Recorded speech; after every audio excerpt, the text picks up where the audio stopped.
Hello friend, graphic teaching art में आपका स्वागत है। आज मैं फ़ोटोशॉप में आपको फाइल मिनी बार के बारे में बताने जा रहा हूँ। ये फाइल मिनी बार है आपका। तो इसमें मैंने पिछली वीडियो में आपको पूरे टूल्स के बारे में बताया आपका कि जितनी भी वीडियो थी हमारी स्टार्टिंग से लेके, तो उसमें पूरे के पूरे टूल्स के बारे में आपको बताया। ये ऊपर के मिनी बार होते हैं, तो मैं आपको मिनी बार के बारे में बताने जा रहा हूँ।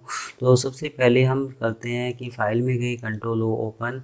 तो मैंने कोई इमेज ली, जैसे इस तरीके से। पहले से ये मेरी जो इमेज ओपन है, तो जो मैं की यूज़ करता हूँ उसके लिए मैंने ये पिक्चर ओपन कर रखी है आपकी। तो सबसे पहले फाइल में गए, कंट्रोल एन, एक न्यू शीट। तो सबसे पहले जो मेरी वीडियो थी, तो उसमें मैंने न्यू शीट के बारे में बताया था कि जब आप किसी भी सॉफ्टवेयर में जाते हो तो उसके न्यू शीट के बारे में हम कौन कौन से ऑप्शंस किस तरीके से काम करते हैं, तो ये न्यू शीट के लिए आप यूज़ कर सकते हैं।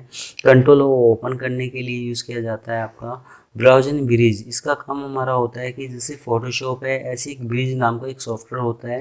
फ़ोटोशॉप CS5 में ब्रिज के नाम का जो सॉफ्टवेयर होता है, वो आप ऑटोमेटिक मतलब ऐड होता है। तो जब हम उस पर ओपन करते हैं तो एक एक फाइल आप लेके उसमें काम कर सकते हैं। अगर हम इकट्ठी 10 फाइल ओपन करते हैं तो वो हैंग होना शुरू हो जाता है आपका। तो इसलिए हम क्या करते हैं, ब्राउज़ एंड ब्रिज से आप एक एक फाइल को लाके और उस पर काम कर सकते हैं। अगर पहले से कोई फाइल ओपन है, आप उसके ऊपर रखते हैं, तो एक लिंक वाला इफेक्ट शो करता है। तो उसको आप Ctrl+J डुप्लीकेट करके मर्ज भी कर सकते हैं, लेयर में कन्वर्ट करते हो, या आप ये लेयर में जाके आप यहाँ से भी उसको लेयर में कन्वर्ट कर सकते हैं। तो उसमें सारे के सारे जो ऑप्शंस हैं वो ओपन हो जाएंगे। नहीं तो कुछ टूल्स शो होंगे, कुछ टूल्स शो नहीं होंगे। तो ब्राउज़ एंड ब्रिज का वर्क हमारा होता है कि हम एक एक फाइल लाके उसमें काम कर सकते हैं, जिससे कि जो फोल्डर हमारा ओपन है, तो हम इकट्ठी 10 पिक्चर या 50 पिक्चर लाके मतलब उस पर काम ना करें। एक एक फाइल पे लाके आप उसको वर्क काम कर सकते हो। इसके बाद हमारा चलता है ओपन एस। ओपन एस पे क्लिक करता हूँ। जैसे मैंने यहाँ ओपन किया तो ये मना कर रहा है, ये कह रहा है फोटोशॉप डॉक्यूमेंट्स। ये कहता है कि फोटोशॉप की जो ओरिजिनल फाइल है वही हम लेके आ सकते हैं। तो जैसे मैंने सेव एस पे क्लिक किया, आप यहाँ करते हैं जैसे डेस्कटॉप पे क्लिक, मैंने डेस्कटॉप पे क्लिक किया, आपने किया यहाँ फोटोशॉप PSD फाइल। तो फोटोशॉप की जो ओरिजिनल फाइल है वो सेव कर दी आपने। अब मैं क्या करता हूँ, यहाँ इसको क्लोज कर रहा हूँ मैं इसको। तो जैसे मैंने यहाँ क्लोज किया, फाइल में गया, मैंने किया ओपन एस। आपने फिर जैसे जो PSD फाइल है ओपन करते हो तो ये ओपन हो गया। तो फाइल में जाके open S only PSD file आप लेके आ सकते हैं। इसके बाद जो फोटोशॉप की ओरिजिनल फाइल है, ओपन एस स्मार्ट ऑब्जेक्ट। इसमें क्या होता है, जैसे MP3 साउंड, वीडियो, आपका माया 3D max, AutoCAD, other file आप इस के थ्रू लेके आ सकते हैं। तो ओपन एस स्मार्ट ऑब्जेक्ट एक वीडियो भी आप इसमें लेके आ सकते हैं, एडिटिंग कर सकते हैं। इसके बाद कितनी फाइल आपकी ओपन है उसके बारे में इंफॉर्मेशन देता है। अगर आप क्लियर करना चाहते हैं क्लियर कर सकते हैं। अगर आप यहाँ शो करते हैं कि मेरी 10 से ज़्यादा ना आए, तो आप एडिट में जाके उसमें सेटिंग होती है कि हमें कितने मतलब जो फाइल हमने ओपन करी है वो हम शो कर सकें। इसके बाद है क्लोज कर सकते हो। क्लोज ऑल सभी को क्लोज करने के लिए होता है। Close and go to bridge, तो क्लोज करके ब्रिज ओपन हो जाएगा, वहाँ से एक एक फाइल आप ओपन कर सकते हैं। तो फोटोशॉप 2020 में एक कमांड इसमें नई आई है कि जैसे क्लोज ऑल है तो सभी को क्लोज कर देता है, पूछता नहीं है कि कोई फाइल सेव करनी है नहीं करनी है। तो एक जो ऑप्शन नया आया है उसमें ये होता है कि एक एक जो आपने जैसे यहाँ 10 सीट ओपन कर रखी हैं, तो एक एक फाइल को जब आप क्लोज करते हो तो वो ऑप्शन शो करता है कि हमें सभी को एक साथ क्लोज करना है या एक एक करके करना है। तो ये चीज़ नहीं आई है उसके अंदर। इसके बाद है सेव एस। सेव एस में क्या होता है कि हम अपनी फाइल का नाम दे सकते हैं। अब हमने इस फाइल का कोई नाम दिया, मैंने इसमें कोई काम किया, तो मुझे सेव एस पे ना जाके ओनली Ctrl+S सेव कर सकता हूं मैं। तो एक ही नाम से जो आपने फाइल बनाई है उसको बार बार नाम दे के आप उसको सेव कर सकते हैं Ctrl+S से। रिवर्ट, इसका काम हमारा होता है, जैसे मैंने यहाँ ग्रेडियंट कलर पे कुछ इफेक्ट शो किया इस तरीके से, मेरा अंडू काम करना बंद कर देता है। तो जितना मैटर आपने सेव कर रखा है उतना आप रिवर्ट शो कर सकते हो, उतना ये बैक चला जाएगा। अगर आप फाइल में गए Ctrl+N, मैंने एक न्यू सीट ली, आप नई सीट लेते हैं। तो जैसे मैंने किया फोटो पे क्लिक, आपने किया यहाँ जाके ओके। आपने यहाँ कोई भी जैसे इस तरीके से कोई भी इफेक्ट शो किया, फाइल में जाके रिवर्ट, ये शो नहीं हो रहा क्योंकि ये फाइल मैंने सेव नहीं करी। अगर एक नई फाइल आप लेते हैं तो उसको सेव करोगे, फिर उस पर काम करोगे तो जितना मैटर सेव है उतना वो बैक पीछे कर देगा आपका। तो इसके बाद हमारा चलता है यहाँ जाके, जैसे मैंने यहाँ किया इसको इस तरीके से कोई इलिप्स, मैंने किया शिफ्ट F6 फेदर, आपने किया इसमें 50, मैं करता हूँ यहाँ जाके ओके। आपने किया control C copy, control N एक न्यू शीट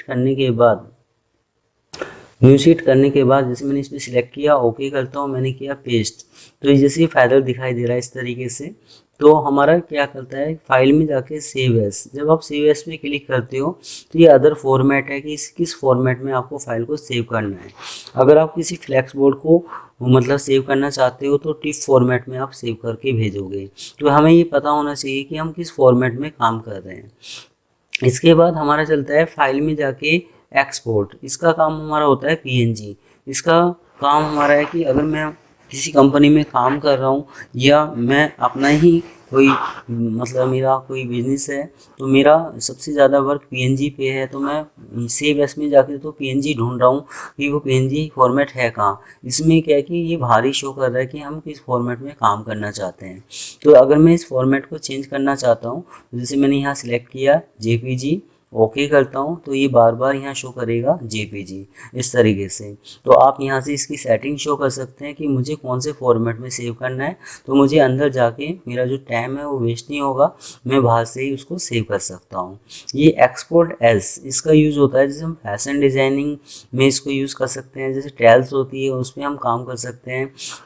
तो जो फैशन कपड़ों का जो वर्क होता है उसको सेव करने के लिए यहाँ जैसे PNG है, JPG है, अदर फॉर्मेट है, आप उसमें सेव कर सकते हैं। यही चीज़ पहले जो पुराने वर्जन थे वो हम सेव एस से ही सेव करके भेजते थे। आपका एक्सपोर्ट में जाके सेव फॉर वेब, अगर इंटरनेट का कोई भी वर्क है तो आप सेव फॉर वेब से सेव करके भेज सकते हैं। जैसे कि मैंने यहाँ इस पर सिलेक्ट किया, ये जो कोड है, अगर हमें प्रोग्रामर ये कोड देता है कि इस कोड पे आपको इस कलर पे हमें कोई एनिमेशन कोई मतलब इफेक्ट बना के भेजना है, तो अगर हम इंटरनेट पे उनको दे रहे हैं तो एक्सपोर्ट में जाके सेव फॉर वेब में जाके आप उसको सेव करेंगे। अगर आप सेव एस से सेव करते हैं तो वहाँ कलर चेंज हो जाएगा। तो इसमें जैसे जिप पे क्लिक करता हूँ तो ये 2D एनिमेशन के लिए यूज़ किया जाता है। अगर आपने किया JPG तो ये पीछे का जो वाइट कलर है इस तरीके से दिखाई देगा आपका। अगर मैं करता हूँ PNG 8 तो ये फटाफटा शो करता है।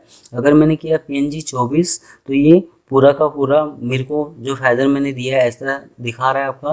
तो इसका यूज़ कहाँ होता है कि हम जैसे कोई वेबसाइट बनाते हैं उसमें मुझे कोई लोगो शो करना है, पीछे मैं कोई भी कलर पे इस तरह का इफेक्ट शो कर सकता हूँ, दे सकता हूँ। अगर मुझे कोई 2D कार्टून बनाना है तो पीछे मैं कोई भी बैकग्राउंड शो कर सकता हूँ। इसके बाद हमारा चलता है कि जैसे हिस्ट्री वाला इफेक्ट होता है, खंडर वाला इफेक्ट होता है, तो उसमें इस तरह का कोई इफेक्ट आप शो कर सकते हैं। तो जो भी आप फॉर्मेट ले रहे हैं तो इसमें शो कर रहा है हाई, लो, मीडियम, मुझे किस क्वालिटी में सेव करना है, तो अपने हिसाब से लो, मीडियम, हाई उस हिसाब से आप ले सकते हैं। मैंने किया सेव तो यहाँ शो करता है ये 3 format, HTML and image, hyper text markup language, image only image show कर सकते हैं। अगर टेक्स्ट है तो HTML ओनली। जिसमें भी आपको सेव करना है आप उसको सिलेक्ट करके सेव करेंगे तो जहाँ पर भी आप सेव करना चाहते हैं वो पिक्चर वहाँ सेव होके आ जाएगी। तो ये था हमारा फाइल में जाके एक्सपोर्ट में सेव फॉर वेब, एक इंटरनेट के लिए आप सेव करके लेके जा सकते हैं। जैसे मोबाइल है, UI UX डिज़ाइनिंग है, या XD के नाम से है आपका, या जैसे इंटरनेट पे जो भी वर्क है वो सेव फॉर वेब के थ्रू आप सेव करके लेके जाएंगे। इसके बाद हमारा चलता है आपका आगे ये आर्टबोर्ड टू फाइल्स। ये यहाँ से लेके यहाँ तक का जो इफेक्ट है हमारा ये प्रोग्रामिंग के लिए यूज़ किया जाता है। अभी जैसे ये शो नहीं है तो शो करने के लिए हम क्या करते हैं, फाइल में गए, मैंने किया कंट्रोल N एक न्यू शीट, आप यहाँ आर्टबोर्ड पे क्लिक करते हो, मैंने ओके किया, यहाँ एक आर्टबोर्ड आ गया आपका। फाइल में गई, एक्सपोर्ट पे क्लिक करता हूँ तो ये शो हो जाएगा इस तरीके से। अगर आप इसको सेव करना चाहते हैं, जैसे मैंने रन पे क्लिक किया तो ये शो कर रहा है कि इसके लिए स्क्रिप्ट होनी चाहिए आपका, जब ये सेव कर सकता है आपका। तो ये यहाँ से लेके यहाँ तक आप इसको सेव कर सकते हैं आर्टबोर्ड के थ्रू। इसके बाद हमारा चलता है ये वीडियो एडिटिंग के लिए यूज़ किया जाता है कि जैसे मैंने फोटोशॉप में कोई वीडियो एडिटिंग करी, मैं उसको सेव करना चाहता हूँ तो आप यहाँ रेंडर वीडियो के थ्रू सेव कर सकते हैं। तो एक आपने देखा होगा जैसे स्कूल में आई कार्ड होते हैं तो उसमें क्या होता है कि जैसे 1 से लेके 10 बच्चे हैं या 50 बच्चे हैं क्लास में, तो उसमें सभी सभी बच्चों के अलग अलग नाम होते हैं या सभी बच्चों के जैसे रोल नंबर अलग अलग होते हैं। तो इस तरीके से अगर मुझे कोई अलग अलग आई कार्ड बनाना है तो मैं क्या करूं, तो उसके लिए मेरी एक्सेल की सीट होनी चाहिए, तो मैं उसके थ्रू काम कर सकता हूं यहाँ जाके। इसके बाद ये पेस्ट टू इलिस्ट्रेटर है आपका, कि इसका काम हमारा होता है, जैसे मैंने कंट्रोल एन एक न्यू सीट ली, आप एक नॉर्मल कोई सीट लेते हो, ओके करते हो आप इस तरीके से। मैंने पेन टूल लिया, मैंने इस तरीके से कोई पाथ बनाया आपका। तो अगर मैं इस पाथ को इलिस्ट्रेटर में लेके जाना चाहता हूँ तो फाइल में गए, एक्सपोर्ट पे क्लिक करता हूँ, मैंने किया पेस्ट टू इलिस्ट्रेटर पे क्लिक, तो ओके करता हूँ। आप यहाँ कोई भी नाम देते हैं, तो जैसे मैंने किया डेस्कटॉप पे क्लिक, आपने कोई भी नाम दिया, जैसे मैंने दिया AMIT अमित, आप यहाँ सेव करते हैं। तो ये क्या करता है, ये अमित के नाम से सेव हो जाती है फाइल। आप इलिस्ट्रेटर में जाके इसमें उसको ओपन करके इसमें कोई भी काम कर सकते हैं। तो वहाँ जब इलिस्ट्रेटर में इसको आप ओपन करेंगे तो ना तो उसमें फिल कलर होगा ना आउटलाइन कलर होगा, क्योंकि एक पाथ है आपका। तो पाथ को इलिस्ट्रेटर में लेके जाने के लिए आप यूज़ कर सकते हैं। ये रेंडर वीडियो है, अपनी वीडियो को सेव करने के लिए आप यूज़ कर सकते हैं यहाँ से। इसके बाद हमारा चलता है कि जैसे अगर आपके पास एप्पल का सिस्टम है, तो एप्पल के सिस्टम में हम क्या करते हैं कि जैसे मैंने कोई वेबसाइट बनाई तो उसमें 500 या 1000 मतलब मेरी इमेज हैं, तो जैसे इमेज हैं, टैग्स हैं, आपका स्टाइल है, तो उनको सभी को अलग अलग फोल्डर में ये डाल देता है। जो आपका होम पेज है उसको एक इंटरनेट का पेज बना देता है, उसमें आप एडिटिंग कर सकते हैं। तो ये जब भी शो होगा जब आपके पास एप्पल का सिस्टम होगा। इसके बाद आप शेयर कर सकते हैं कि मैंने ये फोटोशॉप कहाँ से ख़रीदा है, तो शेयर शो कर सकते हैं।